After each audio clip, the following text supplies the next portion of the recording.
کہ فلما بلغ 40 سنۃ کان حبب الیہ الخلا، کہ جب نبی اکرم صلی اللہ علیہ وسلم کی عمر مبارک 40 سال کے قریب ہوئی تو آپ کو خلوت، تنہائی بہت پسند آنے لگی۔ وَكَانَ يَخْلُو إِلَىٰ غَارِ الْحِرَاءِ، اور آپ غار حرا کی طرف تشریف لے جاتے اور وہاں خلوت اختیار فرماتے۔ وَيَتَحَنَّسُ فِيهِ، اور آپ اس میں تحنس فرماتے۔ تحنس کے معنی ہے عبادت، پرستش۔ حدیث کی شرح لکھنے والے محدثین کے سامنے یہ سوالیہ نشان آیا کہ اس وقت نہ قرآن نازل ہوا تھا کہ آپ تلاوت فرماتے، نہ باقاعدہ کوئی نماز تھی کہ آپ وہاں نماز پڑھتے، نہ کوئی باقاعدہ تسبیحات تھی جو آپ تسبیحات فرماتے، تو پھر یہ کون سی عبادت تھی جو آپ کر رہے تھے؟ لہٰذا انہوں نے ایکسپلین کیا کہ کانا صفت و تعبدہ فی غار الحراء التفکر والاعتبار، کہ نبی اکرم صلی اللہ علیہ وسلم کی غار حرا میں پرستش کی نیچر غور و فکر تھا۔ تفکر، فکر کرنا، غور کرنا، اعتبار، نتیجے تک پہنچنا، عبرت حاصل کرنا، یہ دو کام تھے جو نبی اکرم صلی اللہ علیہ وسلم وہاں کر رہے تھے۔ اب سوال یہ ہے کہ نبی اکرم صلی اللہ علیہ وسلم کیا اس کائنات کے بارے میں غور و فکر کر رہے تھے کہ اسے کس نے بنایا؟ نہیں۔ قرآن مجید گواہ ہے کہ اگر تم پوچھو ان سے، یعنی قریش سے، من خلق السماوات والارض، آسمانوں اور زمین کو کس نے پیدا کیا، لَيَقُولُنَّ اللَّهُ، تو یقیناً وہ کہیں گے اللہ ہی نے پیدا کیا۔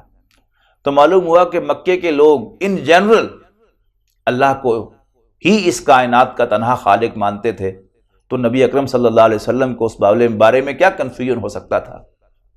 پھر دوسرا پہلو کہ پرستش کے لائق کون ہے؟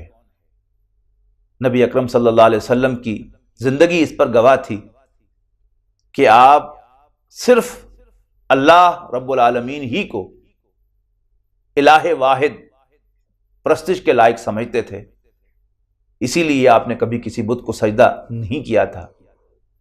اب رہا سوال کہ پھر وہاں غور و فکر کیا تھا؟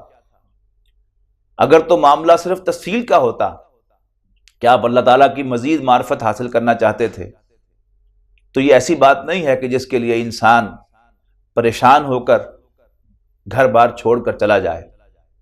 اس لیے کہ اگر کوئی شخص گھر سے مسجد میں آ کر زیادہ وقت گزارتا ہے، یا کسی پہاڑ میں جا کر اس کی کھو میں جا کر بیٹھتا ہے، اس لیے کہ گھر میں اس کے اہل و عیال، اس کے بیوی بچے اس کی بات نہیں سنتے، تو وہ بات سمجھ میں آتی ہے۔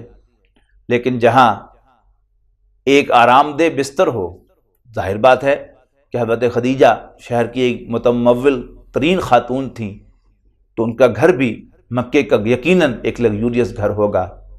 اور سب سے بڑی بات کمپنی کی ہوتی ہے۔